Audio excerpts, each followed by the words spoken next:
be uploaded on YouTube as well. This is Coffee Conversations with Inspiring Artists. My name is Simona Smirnova. I created this initiative as my response to the pandemic, which started in March. And about May, I started feeling really lonely. And there's this lack of natural movement and natural social engagements we would have. We were not able to travel, rehearse, jam, practice together, perform, obviously. So I wanted to create something informal. I wanted to create something where people could just gather and then like they would usually meet for a cup of coffee.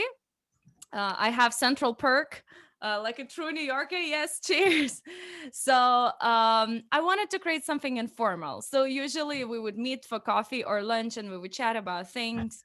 Uh, that's why I wanted to create something in that type of genre, and I called it Coffee Conversations with Inspiring Artists. So, but it's this, I would call it podcast or live stream series. They are not only for artists, they are for all people who are interested in personal and professional growth, who are interested in becoming better to something what they or someone better than they were yesterday. And I feel since my own discipline is art, music, dance, theater, I invite people from my disciplines, mostly musicians, in my circle, peers, colleagues. But there's a lot of things I believe my guests can share with people from all other disciplines.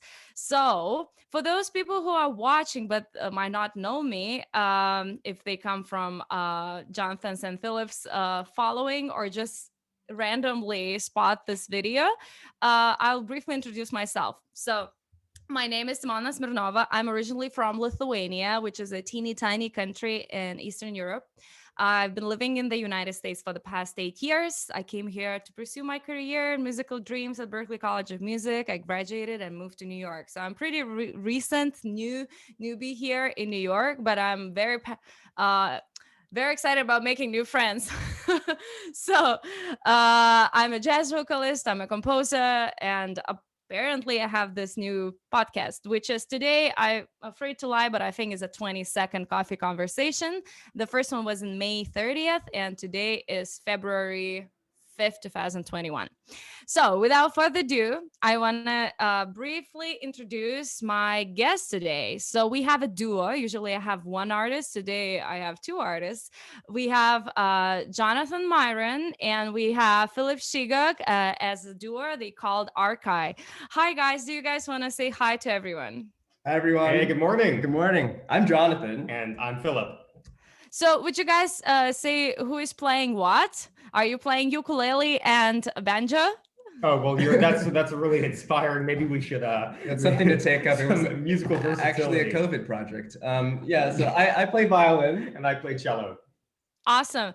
So as you guys describe yourself in your website or in the description you sent me before, I'm just going to read it very quick. ARKAI, and maybe later you can explore on the name as well. So ARKAI channels the diversity of the world through genre bending music, forging new possibilities for what violin and cello can be. So this is very inspiring, and there's a lot of projects you guys are currently holding and doing, and maybe we can talk about it as our conversation goes on. But at the beginning, let's cheers one more time. Here you go. Cheers. Cheers. All right. Thanks for having us. So, excuse me. Thanks for having us. Yeah. No, I was really excited. Yeah. I've been thinking about having you guys for a while, and then I dropped into my own zone with my own album, and then I'm back in the coffee conversations. So that's a description of ARKAI, and then we will talk more about you guys. But before that, let's start with one little surprise I didn't tell you about. So I think that in all these internet things, what happens around the world right now, it's always nice to have a bit of a touch of a personal thing. So I want to share this photo, and from my share screen. Okay, dun dun dun dun dun dun dun dun dun dun dun. Do you guys see that? Oh, yay! Good time. Okay. So this was September, well, last year, 2020, September 4th. We had a jam session when we were meeting in person for the first time with Philip and Jonathan. And I always think that it's nice to share something like that as conversation goes on, so it's a bit more personal. So I've known of Jonathan for a while now, probably for a year and a half, and I'm very happy that our kind of friendship unfolds with time, and I'm looking forward to more things we can do in the future. So without further ado, I want to ask you guys to perform something. Are you guys ready? I guess so. Yeah, let's kick it off. Probably the best way to describe who we are is just to play some of our music. So, all right, we're gonna head over there. Alrighty. Okay. Do you guys want to say something about the piece? Something about the piece. This is the original tune called Patchwork. It was the second tune, I think, that Philip and I ever wrote together. Pretty much, as you'll probably hear, I had this riff like stuck in my head and I couldn't get it out of my head. So I went to Philip and I was like, Philip, we have a problem here. I have this riff stuck in my head. We have to turn it into a piece, and that's what we did. And that's where Patchwork came from. That's where Patchwork came from. So we're excited to share that with you. All right. Let's hear it. All right.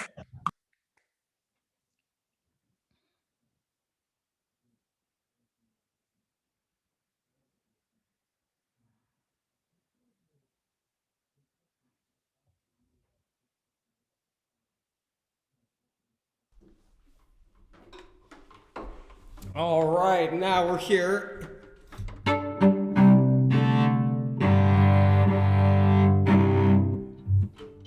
Is it still picking up sound? That one's still picking up sound. Nope, it's muted. Pretty sure. Yeah, I can hear you guys well. Yep, we're good. Alrighty. Here we go, Patchwork. Woo!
All right, that was Patchwork for you all. We'll be back over.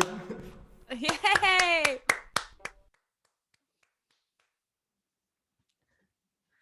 Awesome. Wow, that was really, really great.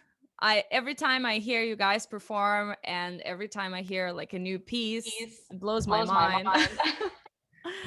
Wow, that was beautiful, guys. So you heard the riff that was stuck in my head. Yes. Wow, it's really groovy. It's really groovy. So it's very modern, okay? And you guys both are graduates from the Juilliard School. Is that correct? Yeah. Okay, so I want to go backtrack to the beginning of the history and ask individually, Jonathan and Philip. So how your music journey started? I assume it was in a young age, right? So we'll start from Jonathan. Jonathan, would you share a little bit your childhood and how you got acquainted with music? And correct if I'm wrong, but it started from classical music. Is that right? That's right. Well, when I was a wee lad, I was probably 3. My parents would catch me just watching, old Yo-Yo Ma, at that time, laser discs, over and over and over again. And I essentially demanded to play the cello when I was 3. And so what they did is they had a cello made for me. And it was like bigger than I was. Philip, you've got competition. So it was bigger than I was. And also finding a teacher was really difficult where I was. I was living in Singapore at the time. And so what did they do? They gave me the sister of the cello, and it stuck with me ever since. So you were 3. I started violin when I was 4, but I was 3 when I was like really into cello music. career lasted a solid year. Well, you could have, used violin as cello at 3 years old. That's true. They do that. They stick end pins into like violas for like the tiny little tots. It's so and they stick different strings on them, I guess. Yeah, they string differently. Well, we should have done that. There you go. Yes. What about you, Philip? So I originally am from Anaheim, California, and I'm the youngest of 3. And my middle sister, she actually was the one who had the spark of musical inspiration when she was quite young. She saw a concert and asked to start playing the violin. So she had been already taking for a few years with a local violin teacher. When the teacher kind of approached my mom and was like, well, I have this colleague who teaches in the area who teaches cello. And if you have your son play cello, then your 2 kids can play together. And apparently there's video evidence that my original spark of musical love was for not the cello, but the drums. And that spark was squashed. And through a slow but steady case of juvenile indoctrination, they drew me over to be okay with playing the cello. And then, of course, it was a couple of years of, wanting to do everything my parents said not to do. So it was rough for a couple of years, but then eventually spark took hold and I ran with it. Yeah, and now we hear the percussion in your cello. That's exactly what I was thinking. You wanted to play the drums. You kind of still do it. You did it. You found the best of both worlds. Yeah. You kind of still do. Also, like, we're gonna get to that, but the ethnic music exploration you guys are currently doing is also a lot of rhythmic music in there. So it's definitely towards that direction as well. So what I'm very much interested is that transitional moment when we play the instrument. So a lot of children are exposed to music and they play, and some of them are better, some of them not really good. And as we grow and we become teens, we find our love more and more, stronger and stronger. We discover new records we love, new artists. And there is this transitional pivotal moment in every musician's life when we finishing high school, right? We are 18 or we 17 or 19 around that time, and we have to choose college. And a lot of musicians, since they kind of sharp in math and science, a lot of times they are being pushed to choose one of those majors or those universities. But how was that transitional moment for you, Jonathan, and then later for Philip? Were you really certain about going to Juilliard, or if you went to any other school before, or you also considered other majors? I was pretty certain. My path was really not interesting at all. I mean, it was kind of like I was, I loved playing the violin. I was working really hard, I was practicing all, many hours a day during high school. I was going to weekend programs here in New York City at Juilliard. And so I had my teacher that I loved. That was kind of just the path for me. So that, yeah, I didn't really have that like, that moment where I was really debating what to do. It's kind of, I was set. I was set. Yeah. All right. So very straight path for Jonathan. What about you, Philip? So for me, there were a couple, like, I'll call them inflection points from in my, middle school and high school years that kind of set me on the course. And in a funny way, we'll probably swing back around to the consequences of those inflection points because they now very much influence how I play today and with ARKAI. But a couple of those moments were at cello camp I guess, going into sixth grade. I'd been a very kind of straight ahead Suzuki classical cello student, did what I was told. That's really the best. That's the thing that got me through is I was good at, well, except for my parents, but for all my like teachers and authorities, I was good at doing what I was told. And so, just doing that and having a certain affinity for the instrument got me a certain amount. But then it was at this program when I saw a faculty concert, and she ended the program with this non-classical piece. It was written actually by one of the kind of pioneers of, I'll call him one of the early innovators of kind of modern genre-bending cello playing. His name is Mark Summer. So she was playing a piece that he had written, and it blew my mind.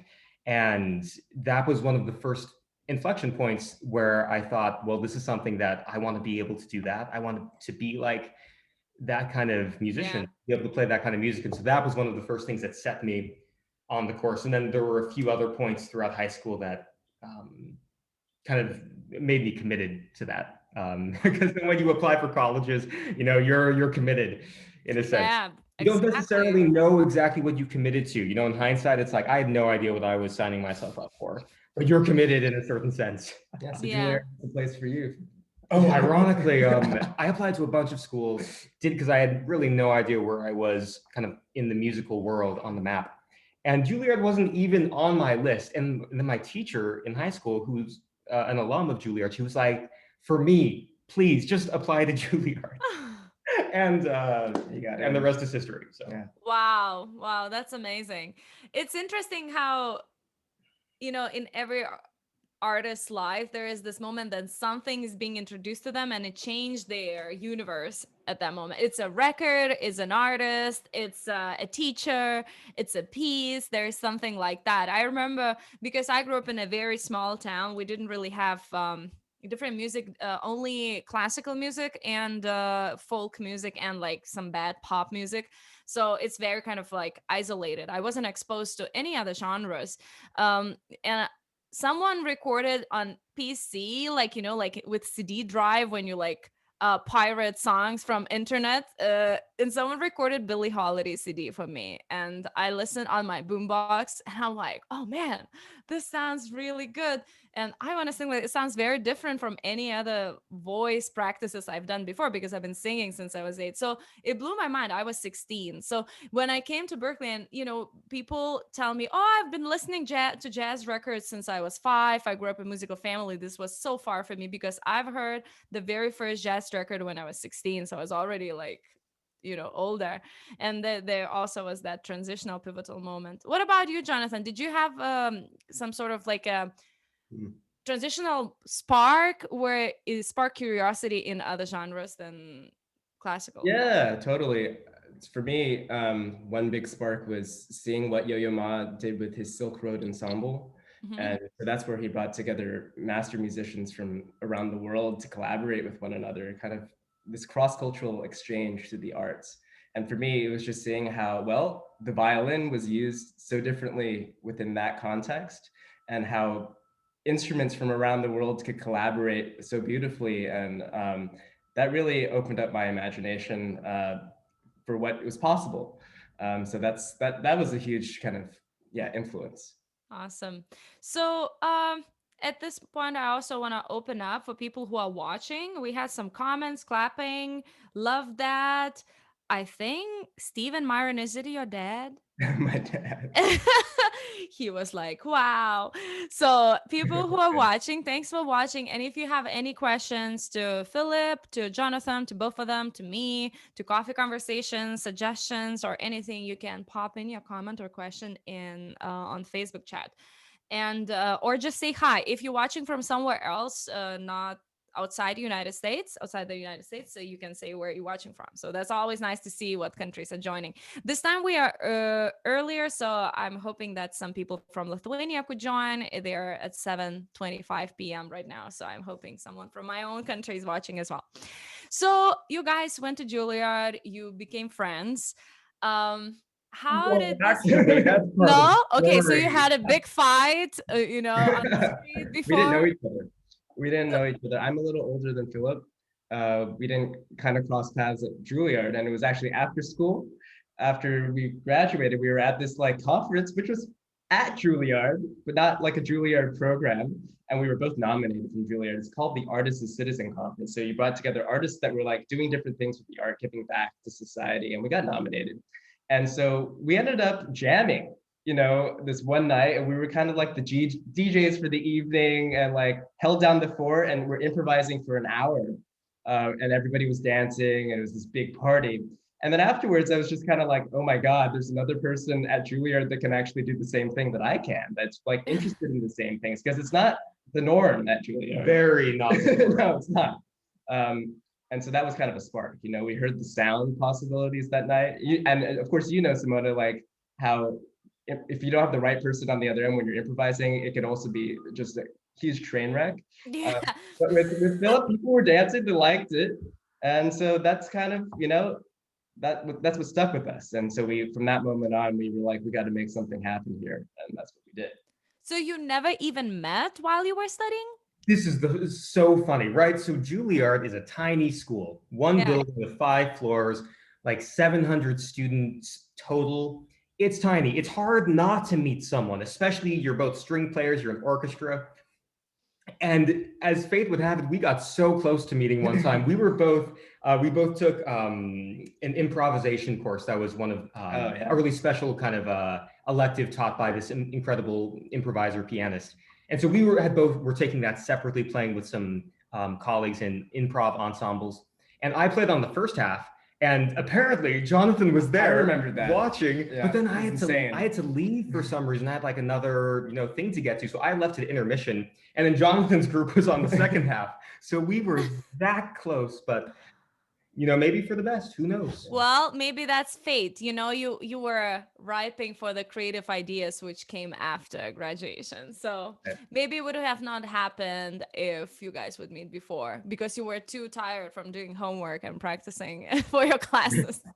We weren't ready. Yeah, we weren't ready for the crazy stuff that was going to happen afterwards. Yeah. So you guys became friends, started jamming together. And how did this idea of forming a performing duo with a mission and the whole kind of genre description, how did that all came out? Well, I mean, just from that first jam, like we heard, it wasn't just like it wasn't a classical improv. Like we heard some like influences from many different genres within our improvisation that stuck with us. And then after this conference, I was offered a performance opportunity that was for an event that was hosted by Barack Obama's sister. And fresh in my mind was the sound that I had created with Philip. And I called up Philip and I was like, hey, Philip, so there's this performance hosted by Barack Obama's sister in 2 weeks. You want to write something? And he was crazy enough to say yes. And that was our big first thing. And after we did that, I think we were like, okay, we have something here. And then from that point on, it was like just, finding our sound, writing, our first real tune together and plotting kind of what we're all about. Well, and I should add there that I think one of the things that makes this collaboration work is that we're not only in alignment artistically and musically with our curiosities and interests, but we're also very much in our, I'll call it our artistic futurism. that we both think a lot about the future of the performing arts. We're both very mission driven. Yeah, that's what I got. That's why I used the word mission. Yeah. Yeah. And so as we started working together, it was clear that it wasn't just, we're going to write some fun music and, have a good time playing, but it was very much there's an alignment here of we can actually build something. We have complementary skill sets and an aligned aim of what can this be beyond just performances and making music, but actually something that can inspire and kind of be a precedent, lead the way for what the future of the performing arts looks like. Yeah, I think that we really, really need that because in some way, because of the way the craft is built for musicians, it's a lot of practice time, a lot of kind of isolated time. We tend to stay to ourselves and neglect to see the bigger picture. A lot of times I see that in musicians, they might be wonderful musicians, but it's kind of outside the real world. I don't know, you might have a different opinion. So I think that we really need that in arts, in all arts. We need that in music. We need to get out and get acquainted with the real world, what's happening around, and be relevant to people, because this is how people start appreciating music, by finding connection to it. Would you agree with that? Totally. Yeah. I think with it's so easy to get lost and to be just focused on the skills and the craft itself without thinking about or remembering why you even play to begin with, and what the power like music has to really cultivate empathy and understanding and bring people together. That's like the real incredible thing about music. It's cliche to say, but it is a universal language. It is something that can bring people from different walks of life together. So we need to think actively about how do we use this incredible gift that we all have to make the world better. And I think when we can do that, then people will start, I think, appreciating the arts more. Yeah, absolutely. And I think that brings me to the next point and question about your current projects. So you're doing a lot of social outreach, and Support NYC is your current project, which supports the nonprofit organizations. Um, could you tell about these projects a little bit more, so people can get acquainted with your musical activities right now? Sure. So last March, when COVID hit, like so many others, it shut down everything that we were doing, all of our concerts, our projects, the initiatives we were building. Everything basically got shuttered. Jonathan and I separated for a while just for quarantining. And so we weren't even able to play or improvise or compose together. And so, it was hard. And so we, we took a week and it took a week to just let it all settle in. But then we turned around and started meeting again. And we're thinking about, well, what can we do in this time? What are the needs, which are many, the needs around us? What are the skills and the tools that we have? And what can we do with that to try to address those needs? And so that's where Support NYC came from, was this idea, actually a combination of many ideas that maybe we can get into a little bit, a combination of many ideas, but about how can we, using what we have, like Jonathan was just saying, how can we give back to society in this time, especially through the lens of small businesses and nonprofits, which are suffering so much. Small businesses and nonprofits on the one side, and then artists on the other, kind of pillars of society, especially in New York City. We feel that small businesses and artists kind of make up the backbone of our society. So that was the inspiration behind what we wanted to do. And so in a nutshell, like what Support NYC is what we're doing is we're mobilizing local artists to provide fundraising concerts for small businesses and nonprofits at this time. And so we created a huge kind of comprehensive platform. We've been doing a lot of events, both in person and virtually, and they've been quite successful. We've had a lot of momentum, and we have a lot of exciting things planned. Yeah. But what we've realized through this entire time is that the need is real, and the need is not going to go away anytime soon. And so, so we feel like we're full of purpose right now, really. We're really driven. I like that. We're full of purpose. I like Yeah. that. That could be like a hashtag line. That's a good one. But yeah, so that's what we're doing. That's kind of our big thing right now. That's really beautiful. I really admire that that kind of broader perspective, and I try to advocate for that, and kind of I'm hoping to see more of such initiatives coming up from artists, coming from dancers. I see that from dancers, from visual artists. I do hope that more musicians would do something like that a little bit as well, to kind of respond to current issues we have around ourselves. And New York is definitely not the same without music, arts, and small businesses. That's right, you guys are correct. What about the initiative at the Juilliard School for global music, world music? Yeah. Wow, but that's feels like a lifetime ago. That feels like a lifetime ago. It's been a while since we've done one of those. But essentially, I was talking about how the Silk Road Ensemble really inspired me. And so I was taking some time off from school, and I went to a festival that was hosted, created by Mike Block, this incredible multi-genre cellist, where he brought together Silk Road members at a festival, and you got to jam with them. And that was my first experience with improvisation and world music. And when I had that experience, it changed my life. It was like, oh my God, it opened up possibilities for what I could do as an artist, what I could do on my instrument. And I wanted to bring that experience to Juilliard. I wanted all Juilliard students to experience what I had experienced, to see what I saw, what I did with my instrument. So I did that. Through grants and through a lot of work, I created a workshop at Juilliard, and I brought in Mike Block to teach a group of students at Juilliard, many of whom were improvising for the first time, dabbling in non-Western classical music for the first time. Philip was in that group the first time. It was right after we met. Yeah. Yeah, and so that was like the inauguration for pretty Philip. Pretty much. He was. Why I love Philip was because he was always open. He was really open to new things, and so I brought him on, and he had a great time that first year. And then when we went back to Juilliard, it was successful that first year. We wanted to expand, make it bigger, reach more students, both in dance and music. Well, I brought him on the team, and we worked together, and we crafted another, I guess, intensive weekend, and we involved bigger and better, different departments involved, and it was a great success. It was a great success, and that led to other things at the school. And it's a program that I think we want to develop and take to many different places: universities, conservatories, performing arts schools across the country, because I think it is this cultural musical currency, like this language that is the future. As our world becomes more globalized, the music has to reflect that world. And I think this is kind of the entry point. Yeah, that's beautiful. We have a comment here from Maria Krupovesberg.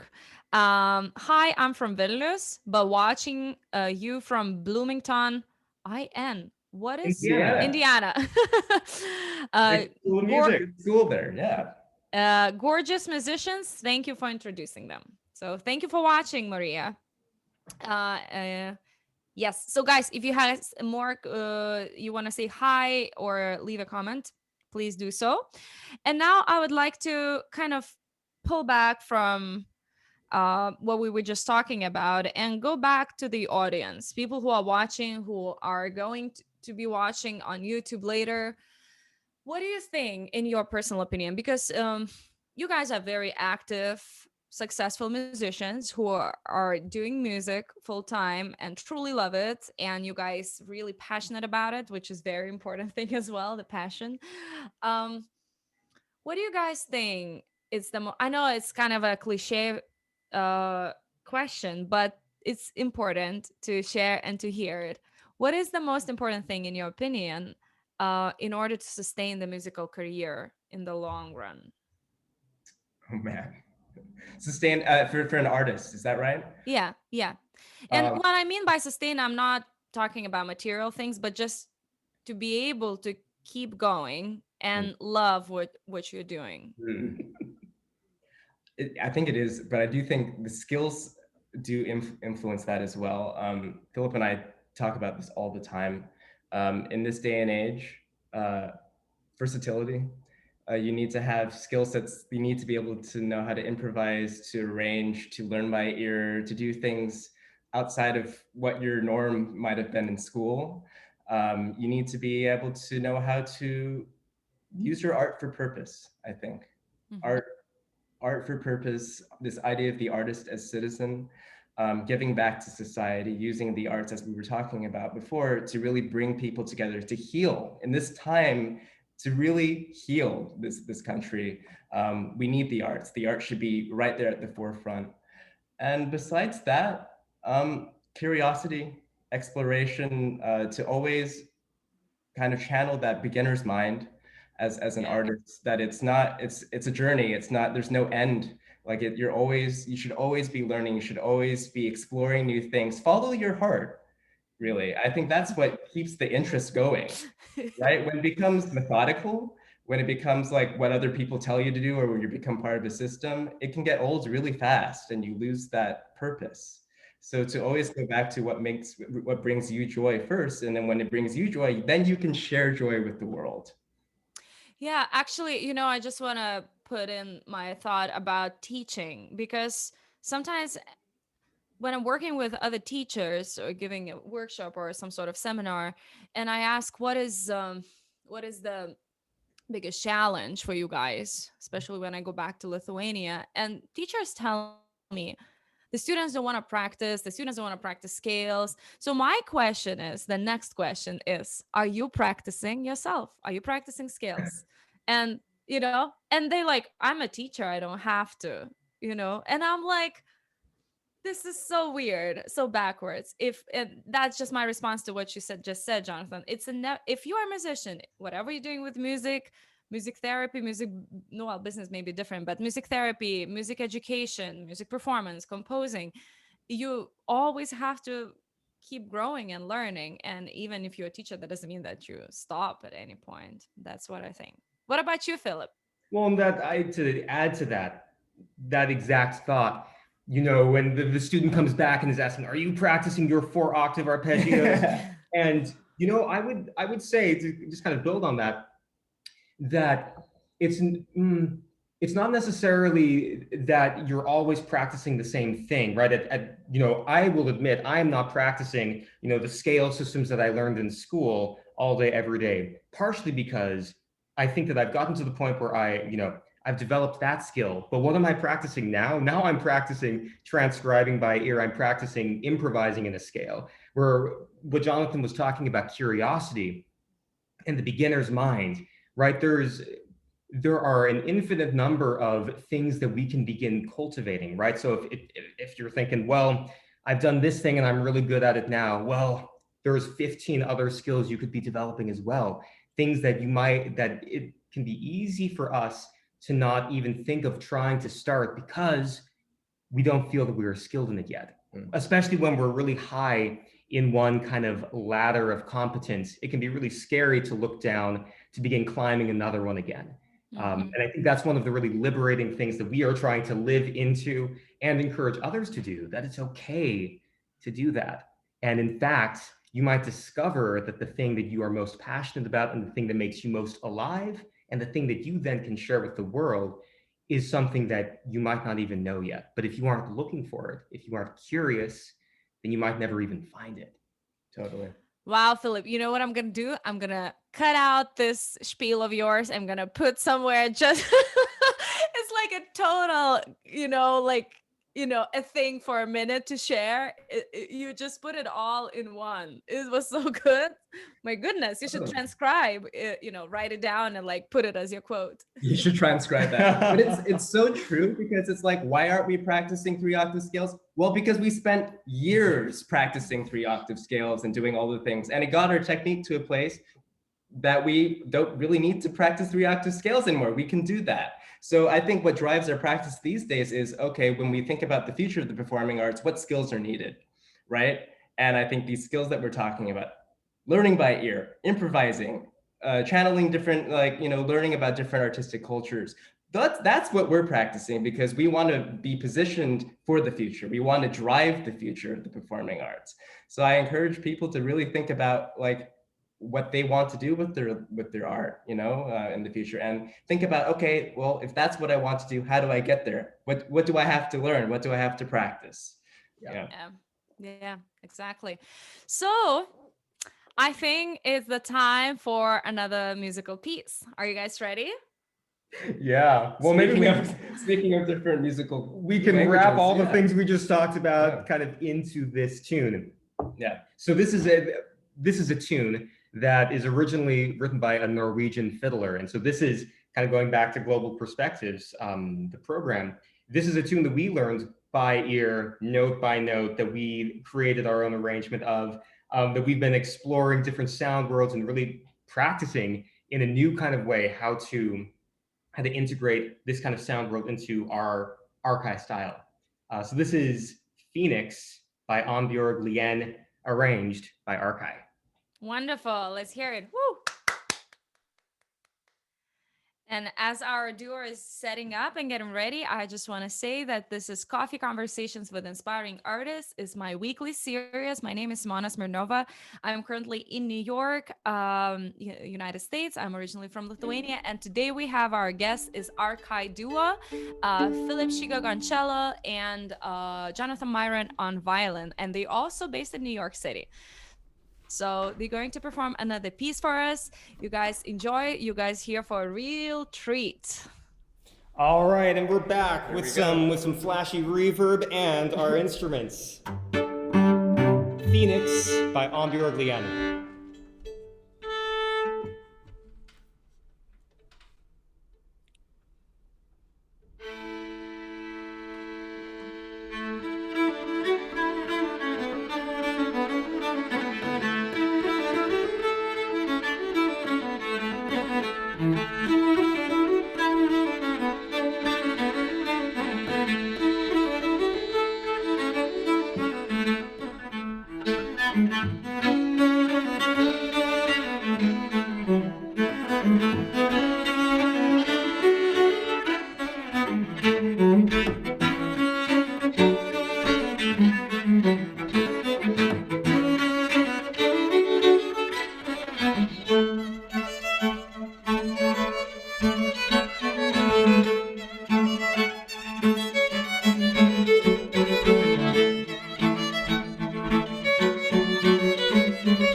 Hope you enjoyed that.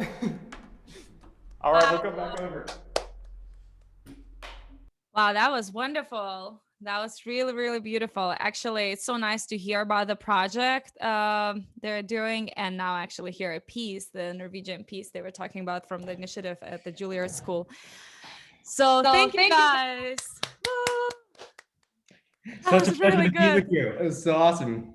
So and great. Dennis also says, I love this, and I'm so proud of you, Phil. Thank you so much. Love it.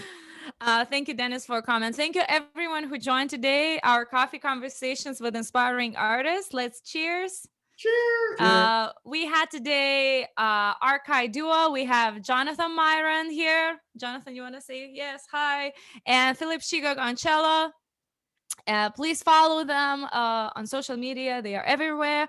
ARKAI, ARKAI. And thank you for watching Coffee Conversations. My name is Simona Smirnova, and you will be able to find this video on YouTube today. So thank you again, and have a good rest of the day and the weekend. Bye. Bye. Take care. Bye.